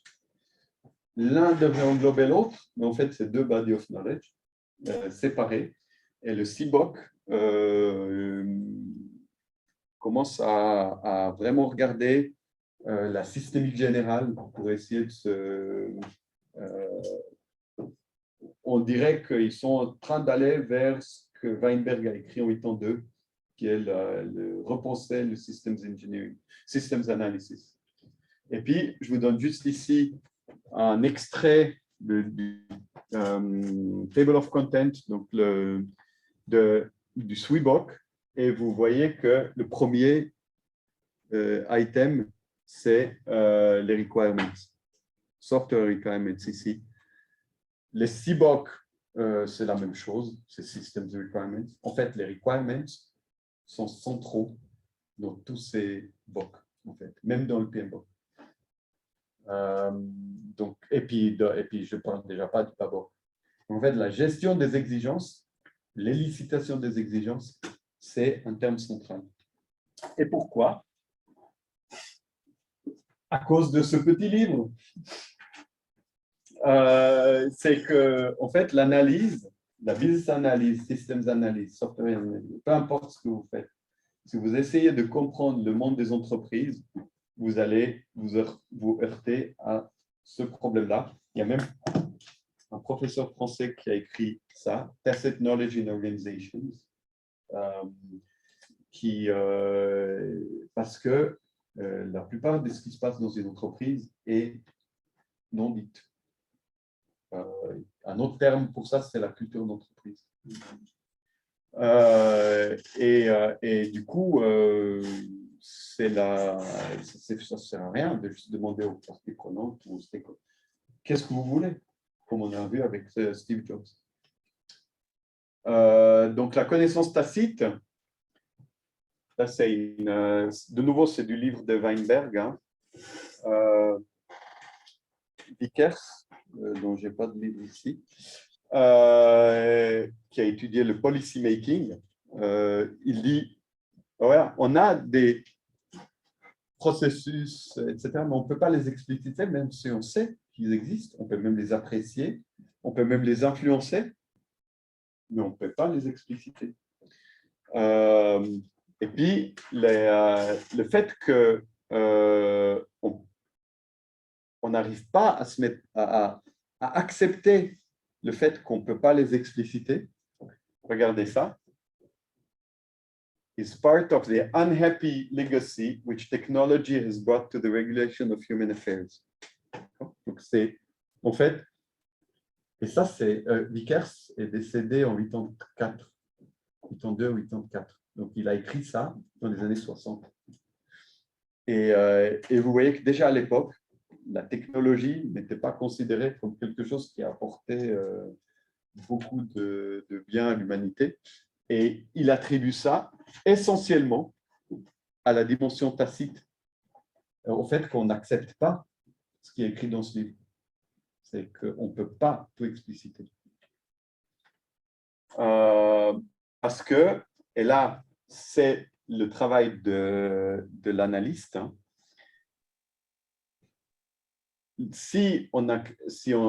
Tant qu'on n'accepte pas ça, en fait, l'analyste, tout ce qu'il fait, c'est d'analyser une situation qui était déjà donnée pour lui. Le problème est donné et les critères pour la solution sont déjà donnés. Et du coup, on a très peu de marge de manœuvre. Et la promesse du BABOK que le business analyst est là pour amener du changement à l'entreprise, eh ben, ça ne va pas très bien marcher. Voilà. Donc, en fait, pour vraiment clarifier cette situation, et j'arrive au bout de mes slides, hein, il y a, et puis je n'ai pas retrouvé le livre, donc je vous ai mis la photo du livre ici. De nouveau, c'est Weinberg, un de nos auteurs favoris, hein, avec Don Goss, avec qui on a travaillé beaucoup, qui ont écrit ce livre qui est considéré comme le premier livre sur les requirements, publié en 1989, et dans lequel ils disent qu'en fait, ce qu'on peut comprendre aujourd'hui comme la business analyse, à l'époque, ça s'appelait Computer Aided Software Engineering Case. Ils disaient ça leur rappelle l'histoire de quelqu'un qui, dans les années 70, publiait des annonces dans les journaux à New York, dans les petites annonces, où ils vendaient un piège à cafard garanti. Et si on lui envoyait $5, on recevait par retour de courrier une enveloppe dans laquelle il y avait 2 disques, écrits A et B, et puis les instructions pour les utiliser. Les instructions, c'était mettez le cafard sur le bloc A, prenez le bloc B, écrasez le cafard. Et c'était un piège garanti si on suivait les instructions. Seul problème, c'est que, comme ils disent ici, the result is guaranteed, le résultat est garanti, seulement si vous arrivez à trouver le cafard, à l'attraper, à le mettre sur le disque et à le persuader de ne pas bouger pendant que vous prenez l'autre disque et que vous l'écrasez. D'accord ? Et tous les outils, toutes les méthodes que le Babok ou les autres vous donnent, c'est la même chose. Si vous savez ce que vous voulez, eh ben, ça change pas, on va mettre... Hein?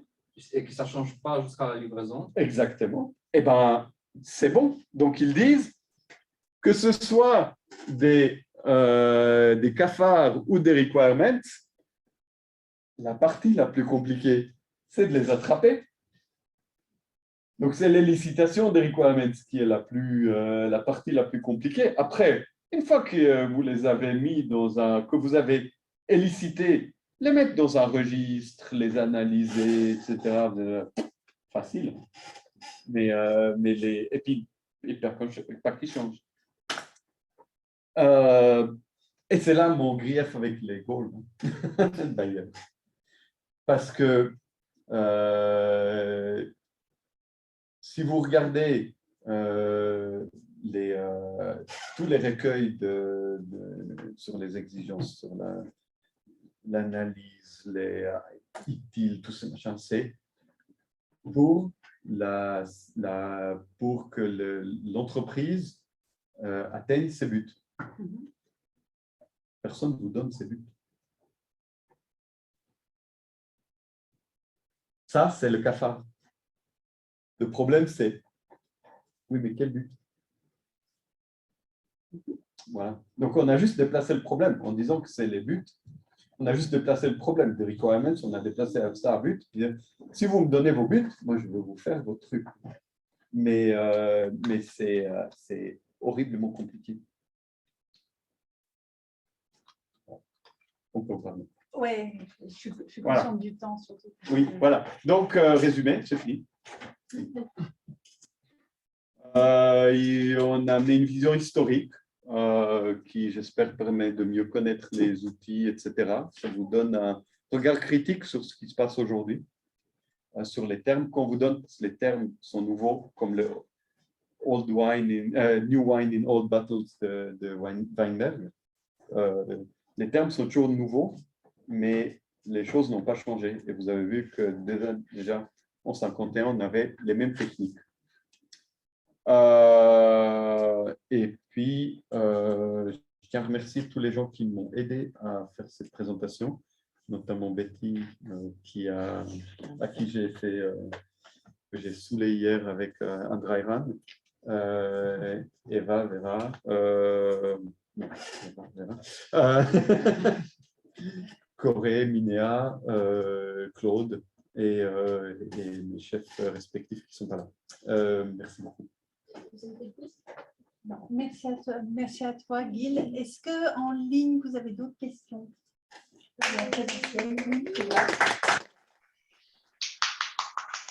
Non, merci, merci.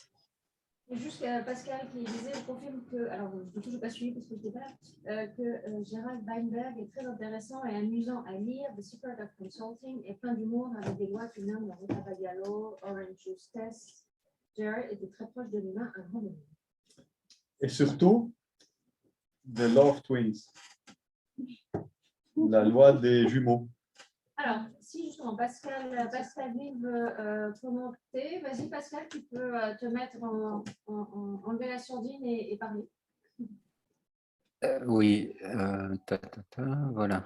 Je ne sais pas si vous me voyez. J'ai un peu d'écho là autour de moi. Je suis dans une pièce assez haute. Donc je suis un fan de Gerald Weinberg, en fait, qui est malheureusement décédé en 2018. Exactement. Et en fait, il était marié à Danny Weinberg. Ils étaient très proches de Virginia Satir, qui est en fait une psychologue dans ses approches. Donc, Weinberg, il a toujours dans ses approches et dans dans son livre The Secret of Consulting, qui est le premier livre que j'ai lu, il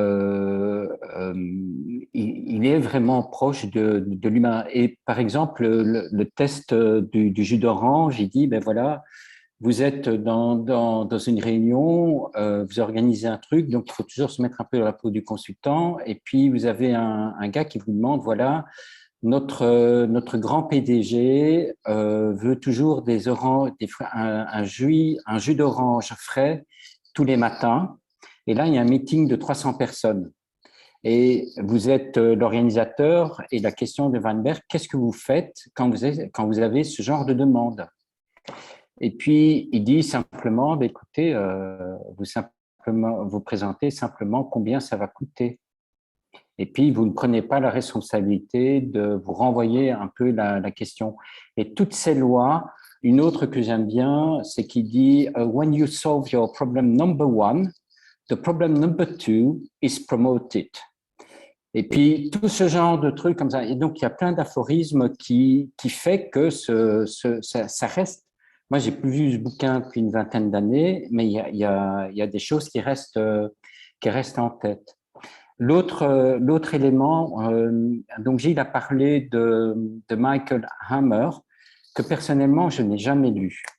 J'ai toujours un peu, parce que l'approche de son Business Process Reengineering, il y a eu un grand hype au début des années 90, et puis ça fait un grand crunch un peu plus tard. Et je me base pour ce que je vais affirmer sur un autre auteur qui est très connu dans le Business Process Management, qui est Paul Harmon. Et Paul Harmon disait simplement que quand toutes les entreprises de business process reengineering, donc où on jetait les business process puis on repartait from scratch tel que le préconisait Michael Hammer, il disait en fait, quand tout ça a bien foiré, que les gens se sont paumés, en fait, ils repartaient chez un autre auteur qui avait commencé son business process management beaucoup plus tôt dans les années 60 voire 70, qui était Rumler, qui lui aussi est décédé en 2008-2009 et qui est très très intéressant au niveau business process management et qui lui justement était quelqu'un qui était et qui lui voyait l'organisation comme un système. Lui, dans ses schémas, il parle en entrée et sortie, mais au niveau de l'organisation, et il découpait organisation, process et people, individuals, et c'est quelqu'un qui disait en fait comment faire du business process reengineering avant le lean, ou à peu près en même temps que le lean, plutôt que de tout chambouler et tout casser, tel que Michael Hammer, dans son Obliterate, le préconisait. Donc, mon message, c'est juste Michael Rumler, son prénom, j'hésite toujours, est vraiment un auteur aussi peut-être un peu vieilli, mais il y a des très bonnes choses dedans en termes de business process management. Et moi, ça reste une référence que je garde précieusement avec avec Paul Harmon. Je voudrais aussi faire un clin d'œil à Gilles qui ne me connaît pas. J'ai beaucoup apprécié aussi la photo de ces livres parce qu'il y a nombre de livres que j'ai sur table que j'ai aussi. Donc, le requirement qu'il a présenté là, je l'ai, le Secret of Consulting, le bouquin jaune de Davenport. Donc, je me suis retrouvé beaucoup en familiarité avec Gilles, que je remercie donc infiniment pour sa présentation de qualité. Merci beaucoup, Pascal. Alors, vous devriez lire en fait les autres livres de Weinberg. Hein. Ou relire. Oui, j'en ai lu, mais partiellement. Oui. Ah oui, oui. Oui, j'ai lu le Requirement, son General System Thinking aussi, mais partiellement. Mais le Secret of Consulting, je l'ai vraiment lu de bout à bout. Oui, j'ai beaucoup lu, j'ai beaucoup ri. Il est extraordinaire. Je l'ai filé plein d'enthousiasme à un collègue qui m'a douché, qui m'a dit oui, mais j'ai pas trouvé ça génial. Donc je me suis dit, il n'a rien compris. Il est très, très drôle. Donc, il est très drôle. Et puis, c'est super que vous mentionnez Danny Weinberg. Parce en fait, ils ont écrit ce livre-là ensemble, hein, le deuxième livre sur la systémique. Ouais. Parce qu'en fait, elle était anthropologue. Exact. Oui. Et puis, est-ce que vous savez où c'est qu'elle a fait son doctorat? Sur quoi elle a fait son doctorat? J'ai dû le lire, mais j'ai oublié. Alors, son doctorat s'appelle Peasant Wisdom. Il est édité sous forme de livre. Vous pouvez le trouver à la BCU, donc la bibliothèque de la cantonale universitaire à l'UNIL. Parce que elle l'a fait sur le village de Bruzon. Ah, c'est bon. Oui. Ouais. À Bruzon pendant plusieurs mois, voire années. Et la sagesse des paysans.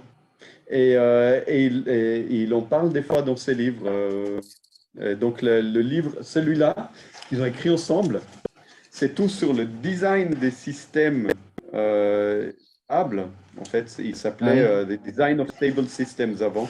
Ils l'ont réédité 10 ans après avec un autre titre. Et puis maintenant, ils l'ont splitté en deux. Et c'est tout sur l'étude des populations et comment est-ce qu'on fait des systèmes qui tiennent la route aujourd'hui, on dirait durables. Donc ça vaut la peine, mais il faut le lire à partir de la page 70. Avant, c'est totalement imbitable. C'est juste des matrices de population. Et puis, dans les lois, on avait un étudiant, un doctorant au labo qui a fait la liste de toutes les lois de Weinberg. Je dois pouvoir... C'est assez hilarant. Et notamment, il y a le Orange Juice Test, il est génial, mais il y a une autre loi qu'il répète à peu près dans tous ses livres, y compris dans Secrets of Consulting, qui s'appelle la loi des jumeaux. Alors, je vous passe l'histoire de comment le jumeau arrive dans cette loi. Mais en gros, la loi dit, dans la plupart du temps, malgré la tentative de beaucoup de gens, rien ne change. Oui. Je pense que c'est très désespérant. C'est très désespérant. Avec le baboc en poche pour changer l'entreprise, va assez vite réaliser que malgré toutes ces tentatives et tous ces efforts, la loi des jumeaux de Weinberg tient la plupart du temps. Rien de essentiel ne change. Ouais. Et puis, j'avais une dernière petite question. Sur la fin, vous avez montré 2 livres. Alors, par téléconférence, on ne voit pas bien. Vous avez soulevé 2 livres. Un qui était tout fin, vert, si j'ai bien vu la couleur. Vous avez le titre? Oui, donc ça Tacit Knowledge, ça je l'avais vu, mais c'était l'autre dans votre main droite. Bah oui, regardez, il est utile hein, parce qu'il il n'y a pas de titre. Ah, il n'y a pas de titre. Ben, pas sur la couverture. Oui, mais donc je me dis, mais qu'est-ce qu'il montre? Mais qu'est-ce qu'il montre? C'est ça, j'ai envoyé la photo normalement, Pascal. Mais dedans? Ah, de Tacite, ok. De Tacite, ok. Tacite Dimension. C'est le livre de Dimension. Okay. Ouais. Décrit qu'en fait, on ne peut pas expliciter ce qu'on sait. Ah oui, ce qui est tell me the unknown. Tell me the unknown. Organisationnel. Et qui, en fait, donne tout son sens au boulot du business analyst, parce que si les gens pouvaient dire ce qu'ils voulaient, eh ben, il n'y aurait pas besoin de business analyst. Exactement. Ouais. Il faudrait des scribes, en fait. Pour essayer de... Ouais. Mais celui-là, j'aimerais aussi, j'ai tâché de le lire parce que ça a l'air super. Enfin, il y a beaucoup. En tout cas, merci infiniment parce que c'était chouette. Moi, j'ai passé un très, très bon moment là. Alors, je ne sais pas s'il y a une pause. Vous voulez continuer à discuter de ça ou prendre un café? Enfin, je ne sais pas où vous êtes. Moi, là pour le moment, je suis en déplacement. Je suis à Bruxelles. Et puis, par contre, j'habite à Lausanne. J'habite sur l'eau de Lausanne. Mais... on peut se retrouver. Je serais très, très content de parler plus avec vous. Oui, très, très volontiers. Très, très volontiers. Donc, après, je demande à Claude de me filer vos coordonnées. Très, très volontiers. Avec grand plaisir. Si vous cherchez Guy Regev et PFL, vous allez trouver très vite. D'accord, ok. Mais je prendrai contact via LinkedIn alors. Aucun souci. C'est plus simple. Ok, super. Très volontiers. Merci. C'est quoi les thèmes de recherche dans la business analyse? La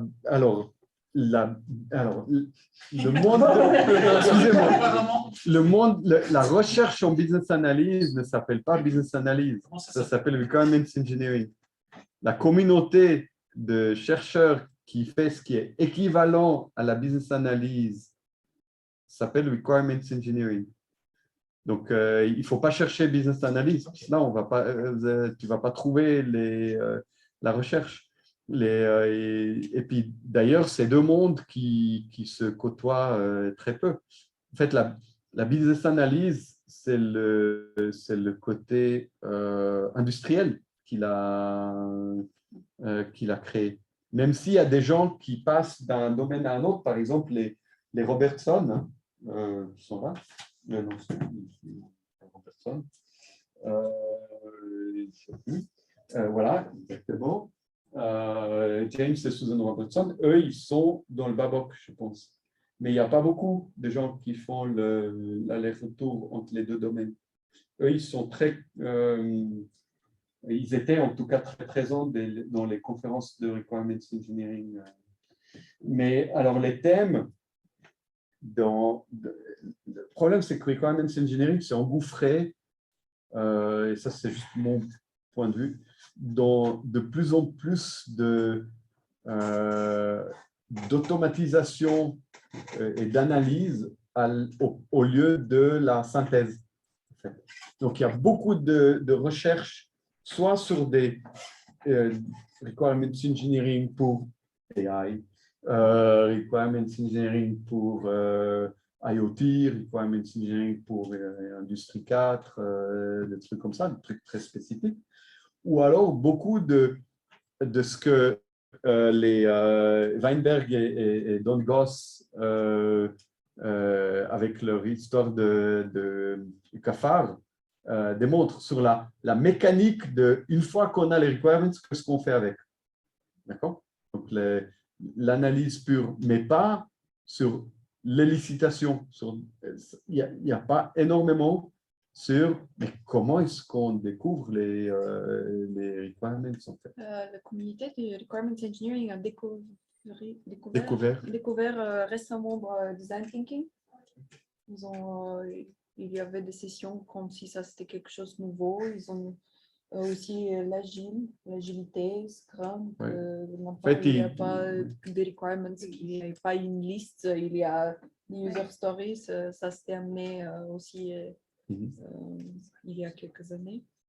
Oui, donc ils utilisent les mots-clés qu'ils voient dans l'industrie et puis ils essayent de faire leur méthode. Alors après, et là je vais rejoindre Eva, ce que le monde du requirements engineering, la communauté définit comme la chose la plus, la technique, en fait, le domaine où ils ont amené le plus de recherche et qui est le plus utile, c'est ce qu'ils appellent Goal-Oriented Requirements Engineering, l'ingénierie des exigences orientées but. Et là, il y a eu plusieurs méthodes qui ont été proposées. Moi, j'en ai proposé une dans mon doctorat aussi, et basée sur Weinberg d'ailleurs. Donc, qui est totalement anecdotique parce que personne ne la connaît, un peu comme Meurice. Et puis les deux, il y a la méthode qui est utilisée dans la recherche, mais pas dans l'industrie, s'appelle ISTAR. C'est une méthode où des agents qui ont des buts qui peuvent être ce qu'ils appellent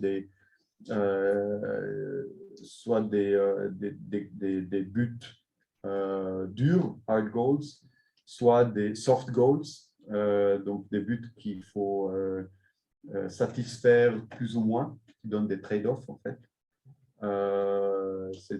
Ces agents interagissent avec des commitments, des dependencies, des dépendances. Voilà, donc ça, c'est la méthode la plus connue en requirements engineering, mais uniquement dans le domaine de recherche. C'est plus utilisé. Ils ont plus ou moins arrêté de faire iStar. Récemment, ils n'ont pas mis dans le main track. C'est connu, mais c'est plus utilisé. Maintenant, ils sont amenés, je pense, les goals sur les agent-based modeling pour AI, pour l'automatisation. Parce que là, il y a hard goals. Ah, là, enfin, on peut s'amuser. Exactement. Maintenant, on est utile. Oui. Je ne sais pas si je t'ai répondu, Claude. Oui, merci. Je pense aussi que ça dépend du type de projet pour l'implémentation. Moi, je travaille en business intelligence. Donc là, typiquement, les arbres de but, ça, c'est super pratique. Mais sur de l'opérationnel, sur le développement website et tout ça, ça me paraît moins approprié. Moi, pour une vraie licitation d'un système informatique, je partirais plus vers des design sprints, voilà, ce genre de... Alors, juste pour... Et ce n'est pas du requirement engineering. Alors, pour donner un peu plus d'informations, Karen Holzblatt, qui a fait Contextual Design, elle est encore active, elle fait encore de la recherche, elle publie des papiers et des livres sur cette méthode que j'ai montrée avant, qui est dans sa version des années 90, peut être tout à fait équivalente à ce qu'on appelle aujourd'hui design thinking. Et elle est basée sur des méthodes de... elle est basée sur des méthodes anthropologiques, comme sont les travaux de Weinberg, hein, à cause de sa femme Dani. Donc ça, c'est des méthodes d'ethnographie ou d'anthropologie pour l'usage des ingénieurs informaticiens, en fait, pour les développeurs. Et c'est essentiellement, ça revient, l'élicitation revient d'abord à l'observation de terrain. Tout ça, c'est quand même des techniques qui donnent des requirements de front-end. Ça ne donnera pas le back-end. Alors ça revient à la question de Marius tout à l'heure. Les back-end, c'est ce qu'on appelait avant spécification. Une fois que c'est des spécifications, ce n'est plus des requirements, ça a à voir avec la machine. J'avais un slide que j'ai enlevé. Oui. Bien, il y avait déjà assez. Trop, oui. J'aime bien le regarder. C'est ça. Ou deux chercheurs en requirements engineering, Pamela Zave et Michael Jackson, mais pas le chanteur, Ces deux profs, ils ont écrit dans un livre de 97, les 4 Dark Corners of Requirements Engineering. Et le deuxième, c'est il ne faut pas mentionner la machine quand on fait les requirements. On doit définir l'environnement comme il est sans la machine et comme il le serait avec, mais pas la machine elle-même. Dès qu'on a décrit la machine, c'est-à-dire qu'on a fait du systems analysis, eh ben, on est dans la spécification. Même, enfin, non, la solution, c'est l'environnement comme elle serait avec la machine. Ouais.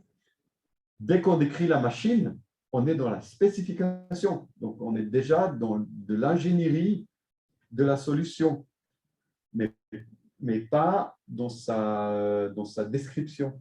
Et les requirements, ça doit rester au niveau de la description. Du moment que on quitte ce monde de la description, on est dans les spécifications. Et là, on donne ça aux ingénieurs qui se débrouillent. C'est le développement déjà.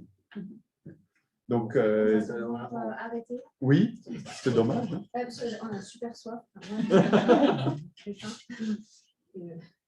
Ok. Surtout, après, il faut qu'on libère les locaux dans une demi-heure. Pas de souci. Alors, si les gens, pas seulement Pascal, mais les autres qui sont en ligne, si vous m'envoyez un email, je serai très content et on peut continuer la discussion. Je prends très volontiers des cafés ou des dîners avec les gens qui sont intéressés.